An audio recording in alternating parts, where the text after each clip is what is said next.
From Fargo and serving you on TV, online, and on the go. This is Valley News Live 10 at 10. We're incredibly grateful for all the help that's come through. Residents of Horace and surrounding towns coming together for a benefit tonight, aiming to help a 4-year-old girl and her family move forward. The little girl you saw in the video was left with severe wounds after a dog bite, but Sutton and her family are now on the road to recovery thanks to support from the community around them. Valley News Team's Molly Casey has our story.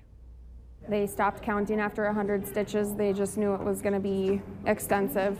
As a trauma nurse and EMS chief in Horace, Lacey Steichen has seen bad injuries, but it was a mother's worst nightmare when an emergency call came in for her own daughter. My first instinct was to make sure she was okay first before having the mom instincts kick in. 4-year-old Sutton had been bitten by a dog, leaving deep puncture wounds and nearly taking off part of her cheek. They had planned for a 65-minute surgery, and it took about 4.5 hours.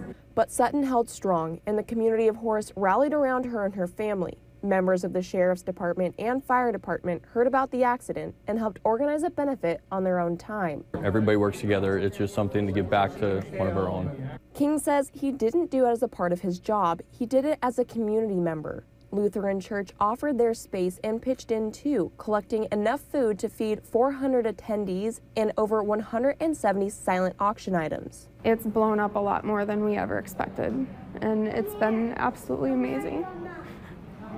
The money raised will go to the family to help pay off medical bills. But for the Princess in Purple, it was her special day and one her family will forever be thankful for. We couldn't have asked for a better community. From Horace, Molly Casey, Valley News Live.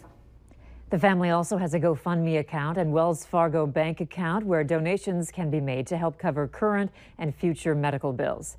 If you would like to donate, the information is on our website, valleynewslive.com. Another dog bite, this one late yesterday. A woman was attacked in Moorhead. Police say that the victim was in the area of Townsite Park when she heard a dog barking. She says the animal bit her in the calf, causing her to fall to the ground. She was able to fight off the dog and ran away. It was a pit bull about 2 feet tall with black, white, and brown hair. Anyone with information on the dog should contact police. A whistleblower's claims led us to a Valley News Live exclusive. It involves an alleged toxic work environment and neglected child abuse victims by publicly funded government departments in Grand Forks. Our investigation focused on the county's Child Protective Services Department. It has had a lot of turnover in the past year. Emails and records show a pattern of complaints against Supervisor Tamara Bowling. One saying, quote, "How many people need to leave before someone gets the point?" Perhaps the most troublesome claim is that Bowling was asking people, allegedly, to shred documents that report details of suspected child abuse. The director of Grand Forks County Social Services says they have found no evidence that she has asked employees to shred these documents. But our whistleblower says she was personally asked to do so.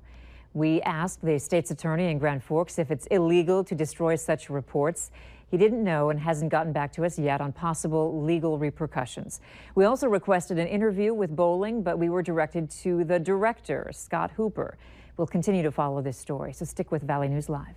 If you need help uncovering fraud or corruption where you live, call the whistleblower hotline 701-237-6576 and leave your tip. A teenage girl is dead tonight after she was hit by a car while riding her bicycle. The North Dakota Highway Patrol is investigating the incident after the teen was killed just east of Lisbon. Troopers say the driver was going uphill and around a curve when he hit the girl on her bike. No information has been released yet on the identity of the girl.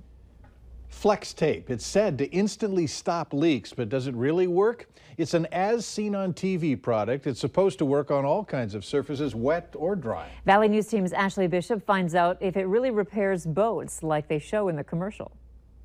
Flex tape grips on tight and bonds instantly. It's supposed to patch, bond, seal, and repair almost any product. Other TV stations have tested it on leaky pipes and it held up. We tried it on a bucket spilling out water and it worked. But what about watercraft? In the commercial, they show the boat being cut in half. They taped it back together using flex tape and showed it floating. So the inside is completely dry. Yeah, doggy!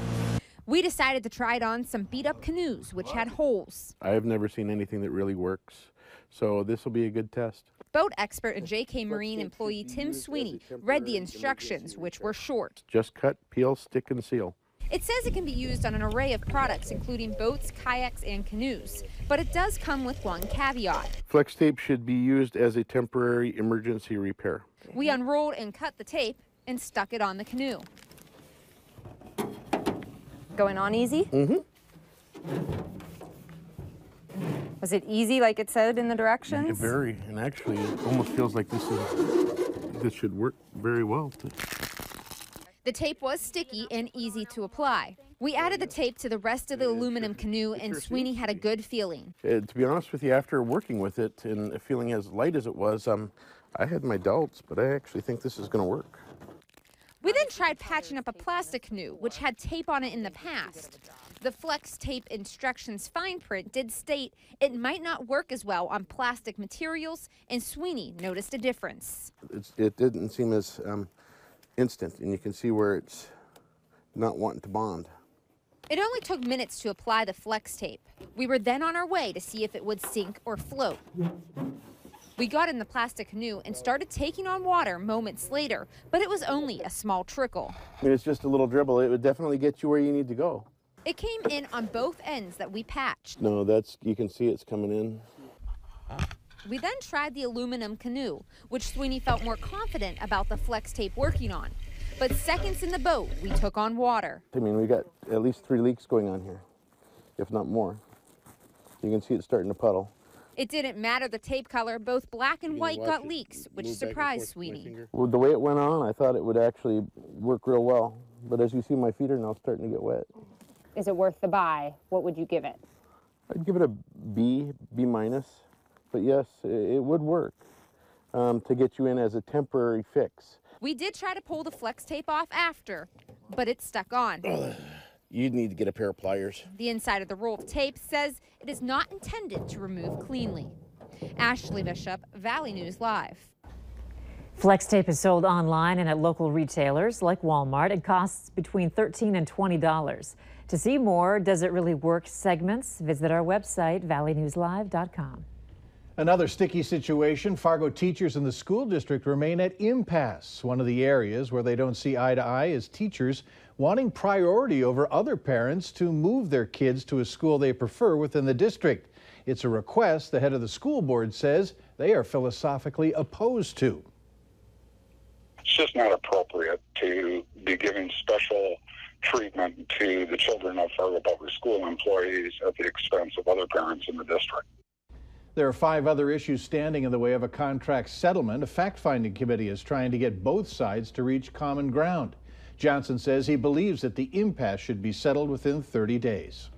It's a new take on an old scam. Scammers using text messages to swindle people. Experts say the text message scam has been around since 2008, and it's called smishing, named because of the text messaging technology they use. Tech experts say they're becoming more widespread, affecting various wireless carriers, many messaging apps, and a variety of phone types. And most people we talked with today said they get scam text messages all the time. How did you know they were scams? Just because just the way it was texted and the way it was worded, it's different than like a normal person would text you. It's just in the way of my day, I'm busy enough. I don't, need that, and I feel bad for people who don't know better than to click on it, If you get something suspicious in your text messages, the best advice is still do not open it. Valley News Live 10 at 10 continues with No Wait Weather. Right. Well, our weather today was hot, it was muggy, and I got to tell you, this evening it remains so. A lot of storms out to the west heading our way, so some of us may rise and shine to some thunder and lightning. And that's not the only day either, right? No, we have a few rounds, so after a very dry summer for many of us, a chance for some to see some rain, including where we need it most, and that's out to the west. Take a look at the radar right now, and we do have showers moving into Stutsman County. Now, some weak hail cells up near the Canadian border are drifting eastward along Highway 2, and this activity has been pretty persistent along that area throughout the evening. These were severe storms earlier the strongest of which have dove south toward the Mobridge area and the Missouri River Valley of South Dakota. We do have rain, though, moving into western and southern Stutsman County. The hail tracker, only down in South Dakota are we seeing significant hail. Elsewhere, it's just good old-fashioned rain and much needed rain in the Stutsman County area. Let's take you down in there. It looks like right along and south of Interstate 94 from Medina through maybe the Gackle Streeter area. As we head into the evening hours, this is going to continue its trek eastward as it works towards Ypsilanti, and as we look up to the north, Leeds and the Minnewacan area seeing some showers. This is pushing in on Devil's Lake itself. That has been fairly damp throughout the evening for Fargo. It has, well, an increase in cloudiness from the west. The high clouds, not raining yet. 76 degrees, feels like 76 with a light east wind. Elsewhere, we have 70 in Gwinner, 68 Langdon. Rain showers not cooling you off too much, 77 still in Devil's Lake. That's the same reading we have in Detroit Lakes. Cooler, though, up near Badette at 62 for your evening. All right, taking a look at that hour-by-hour forecast starting from the 10 o'clock hour as we head to bed tonight.